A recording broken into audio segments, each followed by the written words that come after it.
Latvian Prime Minister Krišjāņš seems to be poking the wrong giant. Hi and welcome to a fresh new episode of New World Order with me, Atul Mishra. Let's begin. US and European countries have poured billions of dollars in aid and weapons to the war as a bait to instigate Russia. After Sweden and Finland ditched NATO, it is that in the army general. However, the puppet king, consumed by power and fear. The relationship between Latvia and Russia has a long and complicated history dating back to the Soviet era. After Latvia regained its independence in 1991, it began pursuing closer ties with the West, including seeking membership in the European Union. However, the process of joining the EU was not without controversy, as accusations surfaced that Western authorities used bribes and other perks to sway Latvia away from its cultural ties with Russia. The push towards EU membership began in the early 2000s, with Latvia officially joining the EU in 2004. This move was seen as a way for Latvia to gain access to the economic benefits of the EU, including increased trade and investment opportunities. However, it also required Latvia to adopt EU regulations and policies, which some argued could undermine its traditional ties with Russia. One of the main arguments against the EU membership was that it could lead to a loss of Russian influence in Latvia. As a former Soviet republic, Latvia has a significant Russian-speaking minority, and many Latvians have close cultural and economic ties with Russia.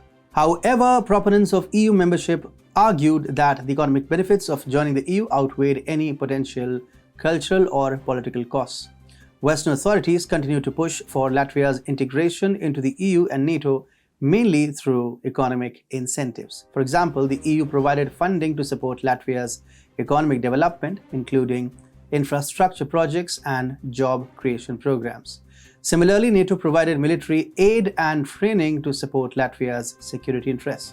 There were also accusations of more nefarious tactics being used to sway Latvia towards the West, including the controversial accusation that West authorities used bribes to buy Latvia's support.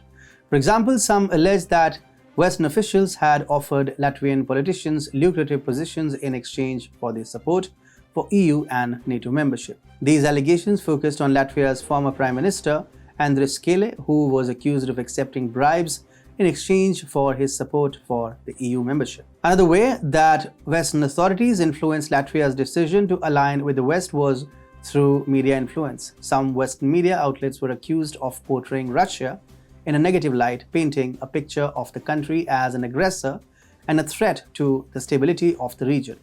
This had a significant impact on public opinion in Latvia, with many Latvians now viewing Russia as a hostile country. There were growing tensions between Latvia's traditional ties with Russia and its desire to join the West.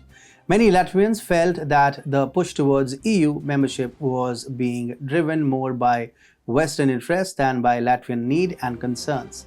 Despite these concerns, Latvia joined the EU in 2004, and its relationship with Russia has continued to evolve in the years since. However, in recent years, Latvia's relationship with Russia has become increasingly strained as tensions between the West and Russia have escalated.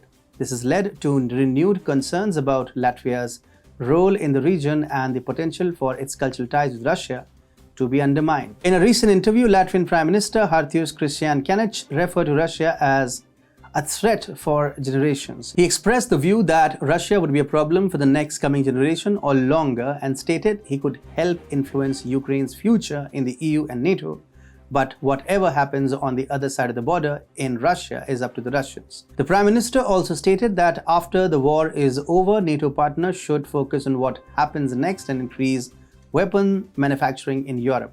Furthermore, Latvia has a significant Russian-speaking minority, and taking an openly anti-Russian stance could further exacerbate tensions between Latvians and ethnic Russians, potentially leading to internal strife. Additionally, Russia remains an important economic partner for Latvia, and any disruption in trade relations could have significant economic consequences for the tiny country.